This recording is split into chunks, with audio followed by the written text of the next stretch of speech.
और बिना आपका मजीद वक्त जाया किए मैं आपको सिर्फ ये बता दूं कि हमारे साथ तीन खास मेहमान हैं। हमारे साथ हैं डॉक्टर पी.ए. इनामदार, जो प्रेसिडेंट हैं एमसीई सोसाइटी के, एजुकेशनिस्ट हैं। इनके बारे में मजीद बताने की जरूरत नहीं है। मुफ्ती मंजूर जियाई, इस्लामिक स्कॉलर हैं। और हमारे साथ हैं Farah Faiz, lawyer, Supreme court. आप सभी का बहुत इस्तकबाल है। शायद इनामदार साहब अभी जुड़े नहीं हैं, कुछ ही देर में वो हमारे साथ होंगे। एक बात आपको हम ये बताना चाहते हैं नाजरीन कि आज कर्नाटक के भटकल शहर में लोगों ने रजाकाराना तौर पर, यानी खुद ब खुद बंद बनाया है।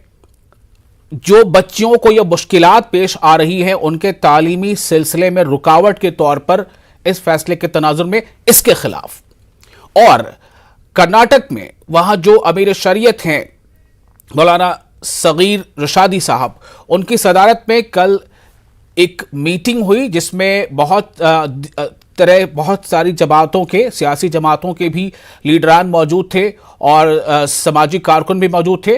और उस मीटिंग में यह फैसला लिया गया है कि इसे सुप्रीम कोर्ट में चैलेंज किया जाएगा। साथ ही साथ यह भी फैसला लिया गया है कि अगले दिन, यानी आने वाले कल को, जुमेरात के दिन, कर्नाटक बंद मनाया जाएगा। बहरहाल ये सब चीजें होती रहेंगी, लेकिन फैक्ट यही है, तस्वीर का जो सबसे पहला जो मंजर है वो ये है कि बच्चियां पढ़ना चाहती हैं, लेकिन इस शर्त के साथ कि उन्हें अपने सरों को ढके रहते हुए क्लासरूम में जाने की इजाजत मिले।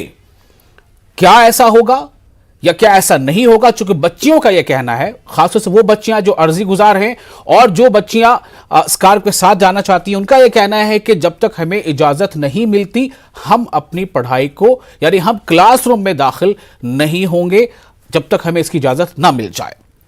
आगे बढ़ते हैं। हमारे साथ सीधे सबसे पहले मैं बात करूंगा फराह फैज साहब, आपके पास आता हूं कि किस तरह का ये मामला अब लग रहा है, और सबसे बढ़कर बात ये कि इसको लेकर एक बेचैनी लोगों में देखी जा रही है कि क्या हुआ, क्या अदालत ने हिजाब पर, बुर्के पर या इस तरह की दूसरी चीज़ों पर जो मुस्लिम ख़वातीन इस्तेमाल करती हैं उस पर पाबंदी लगा दी है। ये लोगों में बात चल रही है। मैं चाहता हूं कि आप फैसले के बारे में थोड़ा साफ साफ हमारे नाज़रीन को बताएं। Farah Faiz, lawyer, Supreme Court. जी देखिए, ये जो कर्नाटक हाई कोर्ट का फैसला आया, पहले तो मैं उसका बहुत बहुत ज्यादा इस्तेमाल करती हूँ, क्योंकि एक जो कंफ्यूजन क्रिएट कर दिया गया है, कोर्ट ने उसको बिल्कुल साफ कर दिया है। कंफ्यूजन ये क्रिएट कर दिया गया है सोसाइटी पे कि हिजाब पर पाबंदी लगा दी गई है। हिजाब पर इस कंट्री में, इस मुल्क में किसी के लिए कोई पाबंदी ना लगाई गई है और ना ही कोर्ट ने उस चीज के लिए फैसला दिया है। कोर्ट ने जो फैसला दिया है वो सिर्फ और सिर्फ स्कूल यूनिफॉर्म तय कर सकता है, नहीं तय कर सकता है क्या स्कूल प्रीमाइसिस में किसी को अपनी रिलीजियस आइडेंटिटी के साथ अलाउ किया जा सकता है या नहीं किया जा सकता। इस बात को लेकर के फैसला दिया है और ये देखा गया है कि क्या स्कार्फ जो है या हिजाब जो है वो रिलीजन का इंटीग्रल पार्ट है। जिस तरह से ये कहा जा रहा था कि ये रिलीजन का इंटीग्रल पार्ट है और हमको ये मैंडेटरी है, इसको मानना ही है हमें, अगर हम नहीं मानेंगे तो शायद हम लोग जो है बददीन कहलाएंगे। तो इस चीज को सुन करके कर्नाटक हाई कोर्ट ने जो है ये फैसला दिया है वो बिल्कुल सही है। पर्सनल लॉज को, ये बिल्कुल क्लियर है कॉन्स्टिट्यूशन में कि पर्सनल लॉज को प्रिवेल नहीं किया जा सकता कॉन्स्टिट्यूशन के सामने। कॉन्स्टिट्यूशन को प्रिवेल नहीं कर सकते पर्सनल लॉज।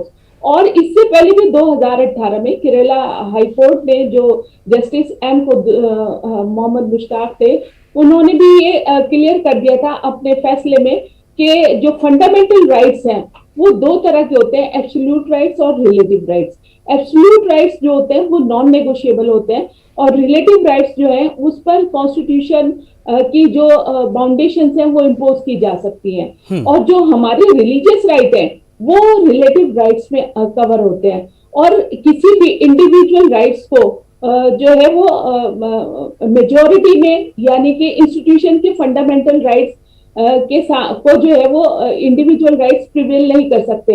ये सारी चीजें बिल्कुल साफ है, लेकिन एक कंफ्यूजन पैदा कर दिया गया, उन लड़कियों को गुमराह कर दिया गया, जबरदस्ती हाईकोर्ट में रिट फाइल कर दी गई और ये बात मनवाने की कोशिश की गई कि ये जो है इस्लाम का इंटीग्रल पार्ट है।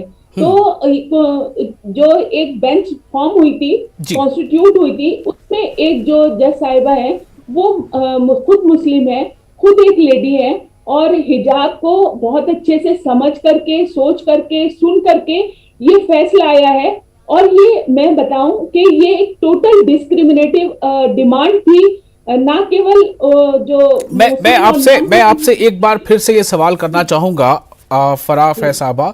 एक बात तो ये आप बता रही हैं इस फैसले को इंटरप्रेट कहते हुए कि स्कूलों के हद तक ये फैसले का निफाज है कि स्कूलों में यूनिफॉर्म ही प्रायोरिटी है और यूनिफॉर्म के साथ ही इजाजत होगी। आपको जो पहन के आना है, आप स्कूल के बाहर जो भी पहन सकती हैं, बट स्कूल के अंदर आपको स्कूल यूनिफॉर्म में आना है। एक तो ये पहलू आप शायद बताना चाह रही हैं। जी जी, यही तो क्या ये मतलब मुसलमानों के अलावा तमाम दूसरे कम्युनिटीज के लोगों पर भी लागू होगा अगर कोई सर पर दस्तार या पगड़ी पहनकर आता है या आती है? अगर कोई दूसरी ऐसी कपड़े पहनकर आता है या आती है जो स्कूल यूनिफॉर्म से अलग है? आप सिखों की बात कर रहे हैं, तो सिखों की जो टर्बन है वो उसका इंटीग्रल पार्ट है, और वो इंटीग्रल पार्ट का जो है वो आर्टिकल 25 में कवर होता है। अगर हिजाब इस्लाम का इंटीग्रल पार्ट होता है तो ये भी आर्टिकल 25 में कवर होता। तो मतलब आप ये कहना चाह रही हैं कि फैसले में ये साफ तौर से जिक्र है, कर्नाटक हाईकोर्ट के फैसले में इस बात का जिक्र है कि हिजाब इस्लाम का इंटीग्रल पार्ट नहीं है। बिल्कुल, ये कहा गया, ये फैसले में कहा गया, ये इसेंशियल प्रैक्टिस में नहीं आता। और अगर हिजाब का अलाउ नहीं करते तो कोई भी अगर लड़की हिजाब को फॉलो नहीं करती या नहीं पहनती क्लासरूम में, तो वो सिनर नहीं हो जाएगी। तो वो मतलब जो है वो ठीक है। अब मैं आता हूं, हमारे साथ इस्लामिक स्कॉलर हैं, मैं उनसे इस बात पर राय लेना चाहूंगा। चूंकि बहुत सारे गोशों से, खासतौर से मजहबी गोशों से ये बातें सामने आ रही हैं, बहुत सारे उलमा ने इस बारे में बात कही है कि इसका इंटरप्रिटेशन किस बुनियाद पर किया गया है, और क्या इस्लामिक स्कॉलर्स को कंसल्ट किया गया था जो कुरान, हदीस और फिक्र को जानते समझते हैं। अदालत ने आखिर इस रिमार्क्स का बुनियाद किस चीज को बनाया है? हमारे साथ मुफ्ती मंजूर जियाई साहब हैं। मुफ्ती मंजूर जियाई साहब, फैसले में जिस बात का जिक्र है कि hijab is not the essential practice with इस्लाम, मेरे ख्याल से आप इस बात को सुन समझ ही गए होंगे, इसके बारे में आप क्या कहेंगे? मोहतरम आजम साहब, वज़ीर आज़म साहब, दो बातें बहुत ही अहम हैं और पूरे मुल्क को और तमाम लोगों को इस बारे में समझ लेना चाहिए और जान लेना चाहिए जी कि जब भी कोई भी मसाइल सामने आते हैं तो हर एक मसले में उनके एक्सपर्ट उसके बारे में सबसे ज्यादा बेहतर और मुनासिब तरीके से उसके बारे में फैसले देते हैं और बताते हैं। मैं कानूनी चाराजोई पर, हमारी मोहतरमा ने जो कुछ भी कहा है वो कानूनी चाराजोई उनकी फिक्र हो सकती है, लेकिन कुरानी फिक्र, इस्लामी फिक्र, मुसलमानों की जो फिक्र है, या पर्दा इंटीग्रल पार्ट है या नहीं है, एसेंशियल चीजों में आता है या नहीं आता है, इसके मुतालिक से अगर गुफ्तगू कोई कर सकता है ज्यादा तो वो उनके एक्सपर्ट कर सकते हैं। उलमा और मुफ्तियान इकराम इस पर बहुत आम राय रखते हैं और किसी भी नस्ल से, किसी भी मजहब से, किसी भी मसलक से इसमें कहीं पर भी मतभेद दिखाई नहीं देता है। और कुरान जो हमारे लिए मुकम्मल निजाम हयात है, इस कुरान मुकद्दस में वाज़ाब्ता तौर पर इसकी सराहत के साथ नस्से क़तई से यह बात साबित है कि हमारी बहनों को पर्दा करना चाहिए। ये बात नस्से क़तई से साबित है। आखिर हमारे जहन में ये बात नहीं आ पा रही है कि कौन वकील साहब हैं या कौन मुशीर साहब हैं जज के, जिन्होंने ये बात उनको मशवरतन कहा कि ये इस्लाम का एसेंशियल पार्ट है या नहीं, क्योंकि इस्लाम के जानकार जो हैं, तमाम दुनिया जहान के जानकार इस बात पर मुत्तफिक हैं कि इस्लाम के अंदर में पर्दे का निजाम कैसा और क्यों है और किस तरीके से है और उस निजाम को किस तरीके से आयद किया जाता है। अब बात रही फंडामेंटल्स की और बात रही उसूल और ज़वाबित और हिंदुस्तान के कानून की, तो ऐसे सूरत हाल में दो बातें बहुत अहम हैं, इसे हमें समझना होगा। एक, कानून जो बनता है, कानून साजी जो होती है, वो आज से पहले जब पहली मर्तबा कानून साजी हुई और कानून की किताबें मिली, वो तमाम रिचुअल्स को, तमाम हैबिट्स को, तमाम कल्चरल चीजों को, तमाम मजहबी चीजों को ध्यान में रखते हुए कानून साजी हुई और कानून बनाए गए हैं। ऐसे सूरत हाल में जब बच्चियों को जिस चीज की सशक्तिकरण की आजादी आजादी है, बच्चियों को जो पहनने की, खाने की, हम सबको, नॉट ओनली फॉर चिल्ड्रंस, हम सबको जो आजादियां मिलती हैं जो कॉन्स्टिट्यूशन के एतबार से, वो हमारे लिए बहुत अहम है। तो मजहबी आजादी की बुनियाद पे अगर उन्हें रोका जा रहा है तो कहीं ना कहीं उन बच्चों के साथ भी उसे लगता है कि ज्यादती हो रही है, और मुझे भी ऐसा महसूस होता है और आम हिंदुस्तानियों को भी ऐसा महसूस होता है। लेकिन मैं एक बात आपके चैनल के माध्यम से बहुत ही साफ लफ्जों में कहना चाहूंगा कि हमारे माननीय प्राइम मिनिस्टर साहब ने बच्चियों के सशक्तिकरण की बात कही है। मैं उन तमाम बच्चियों से कहूंगा कि आप डायरेक्टली प्राइम मिनिस्टर से भी कंसल्ट करें, उनके साथ जाके मिलें, उनसे बात करें और उनसे भी कहें कि हमारा सशक्तिकरण क्या है। हम अपने मनपसंद कपड़े भी ना पहन सकें, हम अपने मनपसंद खाने भी ना खा सकें, हम अपने मनपसंद तरीके से चल फिर ना सकें, क्या ऐसा होता है? तो यकीनन है कि प्राइम मिनिस्टर साहब भी इसमें कुछ ना कुछ अच्छे उसलूब निकाल करके उनको देंगे। तीसरा एक पहलू है जिस पर बात बराबर हो रही है, क्या इस्लाम के साथ ज्यादती है, रोडों पर हुजूम आ जाना चाहिए, भीड़ आ जाना चाहिए। इस बात की मैं बिल्कुल इजाजत नहीं देता हूं, या अखलाकन भी इजाजत नहीं होनी चाहिए कि जो मसला कानूनी है वो कानूनी तौर पर लड़ा जाए, कोर्ट में जाया जाए, कोर्ट का जवाब कोर्ट से दिया जाए, ना कि हुजूम निकाल कर, ना कि बाहर भीड़ जमा करके, ना ही एहतजाज करके, और अपने दिलों की बातों को दुनिया के सामने इस तरह से ना पेश किया जाए कि हम जज्बाती हो जाएं और हमारी कौम या हमारी मिल्लत के लोग या मुल्क के वासी इस पे जज्बाती हो जाएं। बिल्कुल, मैं आपको जरा थोड़ी देर के रोकना चाहूंगा। हमारे साथ इस वक्त डॉक्टर पीए इनामदार भी जुड़ चुके हैं, उनसे बात करता हूं, जरा उनकी राय लेना जरूरी है इस पर। पीए इनामदार साहब, आपका बहुत इस्तकबाल है और मेरा सवाल यहाँ पर ये है, अभी हम बात कर रहे हैं, फराह फैज हमारे साथ मौजूद हैं, लॉयर सुप्रीम कोर्ट, और मुफ्ती मंजूर ज़ियाई साहब मौजूद हैं, इस्लामिक स्कॉलर। अब बात ये सामने आ रही है कि कर्नाटक हाई कोर्ट का जो फैसला है, उस फैसले में दो पहलू है। एक तो स्कूलों में हिजाब के साथ एंट्री हो या ना हो, एक ये पहलू है। दूसरा पहलू जुड़ा है कि hijab is not essential practice in Islam. तो बेचैनी में, तो पहले आपका रिएक्शन इस फैसले पर लेना चाहता हूं। दूसरा ये कि जो बच्चियां ये कह रही हैं कि जब तक हमें इजाजत हिजाब के साथ दाखिले की नहीं होगी, हम अपनी पढ़ाई के लिए क्लास में नहीं जा सकते या नहीं जाएंगे, कैसे इस मसले का हल निकलेगा? हेलो जी इनामदार साहब, आपको मेरी आवाज मिल रही है? यस जी, कर्नाटक हाई कोर्ट का जो फैसला है, ये मामला जो है अभी कोर्ट में है जी, और यहाँ से अभी सुप्रीम कोर्ट में जाएगा।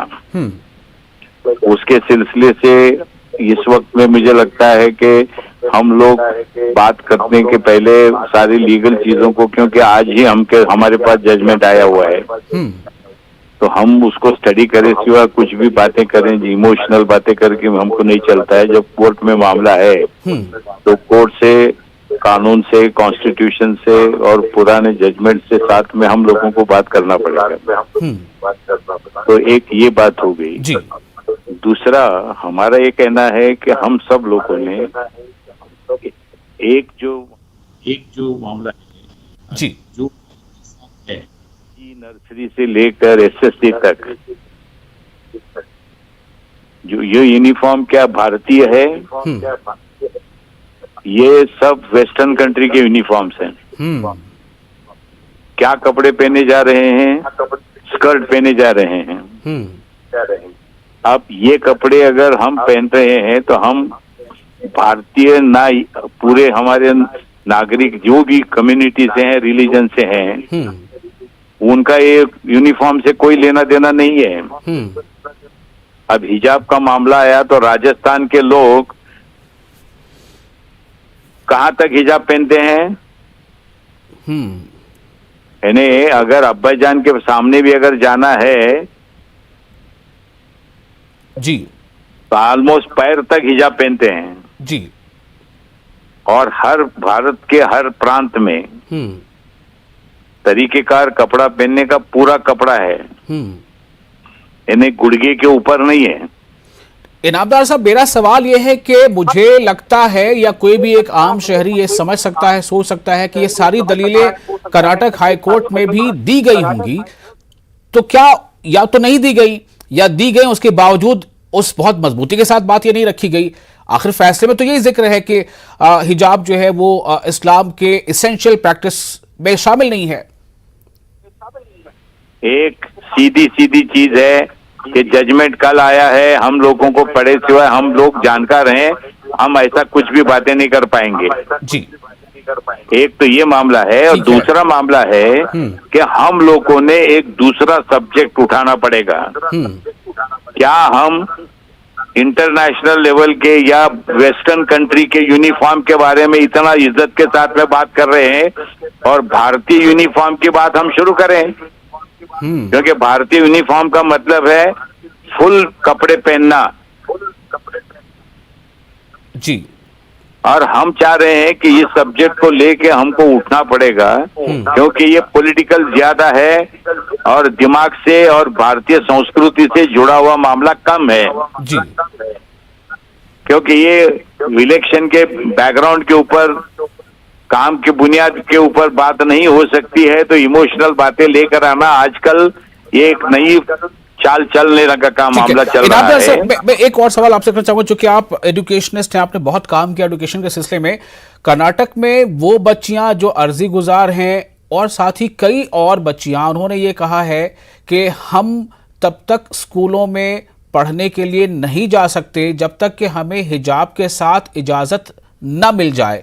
तो सवाल यह है कि ऐसे में उनके तालीमी सिलसिले को लेकर बहुत मुश्किलात पैदा हो सकती हैं, उन्हें इम्तहानात से अलग रहना पड़ सकता है। ऐसे में आपका क्या मशवरा है इस पर? देखिए, हर स्कूल का अपना अलग रूल्स हैं, हर स्कूल के अपने रूल्स हैं। ये ऑल इंडिया का या स्टेट लेवल के कोई ऑर्डर्स नहीं है जी। यूनिफॉर्म के मामले में हम चाह रहे हैं आसपास के जो भी स्कूल अपने अपने एरिया के हैं, दो अलग अलग मामले हैं, एक 10वीं तक का है, एक 12वीं तक का है, और एक सीनियर कॉलेज का है। सीनियर कॉलेज के लिए तो यूनिफॉर्म आम तौर पे नहीं होता है। अब बच्चों का जहां तक मामला आया है, ये 11th एंड 12th का मामला थोड़ा सीरियस रहता है जी। इसका मतलब ये नहीं है कि ये लॉ बन गया है गवर्नमेंट का। कुछ स्कूलों ने, कुछ कॉलेजेस ने अपने तरीके से डिसीजन लिए हुए हैं, तो हम इंडिविजुअल अपने अपने एरिया के स्कूलों से बातचीत करके उसके ऊपर हम सोल्यूशन ढूंढ सकते हैं। आप इन बच्चियों को क्या मशवरा देंगे? बच्चों को हम ये मशवरा दे रहे हैं, हर स्कूल का यूनिफॉर्म अलग है जी। वहाँ के स्कूल के मैनेजमेंट को हमारे लोग जाकर मिलें, वो ये कोई चीज को इंसिस्ट नहीं करेंगे। इतने साल अगर नहीं करे तो आज क्या हो गया?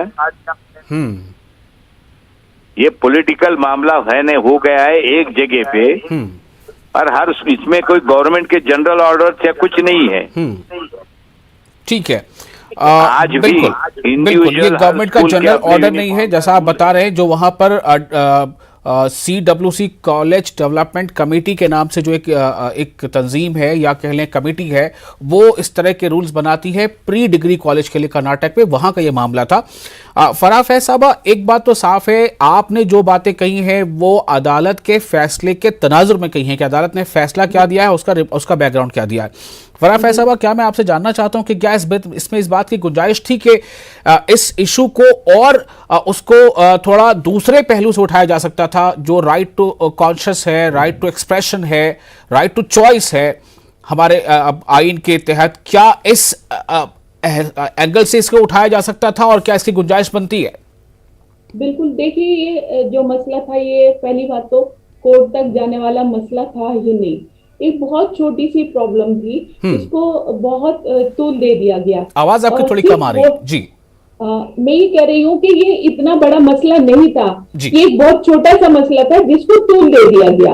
और ये इसके लिए हाईकोर्ट जैसी जगह पर जाने से पहले 1000 बार हमें ये सोचना चाहिए था हर पहलू से कि अगर हम आर्टिकल 25 का सहारा लेकर के वहां जाएंगे, आर्टिकल 25 क्या कहता है, किन पहलू पर गौर करता है, और इसके रोशनी में जब ये फैसला आएगा तो इसके क्या इफेक्ट्स होंगे और किस तरह का फैसला आने की उम्मीद है। मगर इन लोगों ने क्योंकि जो रिट फाइल हुई है या जो विक्टिम्स हैं, मुझे ये लगता है कि उनका अपने माइंड का इस्तेमाल नहीं हुआ। उनके पीछे जो है वो फंडामेंटलिस्ट है, और ये बिल्कुल सामने आ भी गया है। जिस तरह से जमीयत ने जाकर के 5 लाख रुपए का चेक उस बच्ची को दिया, शेरनी का टाइटल दिया। मेरा सवाल कुछ और है फराह साहबा, मेरा सवाल यहाँ से आगे कुछ और है, चूंकि बहुत सारे एक्सपर्ट्स इस बारे में कह रहे हैं। मैं फैजान मुस्तफा को सुन रहा था, वो भी कह रहे थे कि इसमें दूसरे पॉइंट्स है जिनके तहत हमें आगे बढ़ना चाहिए था। और दूसरी बात ये भी है कि जो दलाइल शायद अदालत के सामने रखे गए, उससे भी कुछ बहुत लगता है कि कुछ पहलू छूट गए। जी जी, मैं वहीं पे आ रही हूँ। मैं ये बताना चाह रही हूँ कि ये मामला अदालत तक जाने के लायक था ही नहीं। इस कॉन्फ्लिक्ट को रिजॉल्व किया जा सकता था। जो पेरेंट्स हैं वो स्कूल में जाते और स्कूल से बात करते और ये मामला सॉर्ट आउट हो जाता।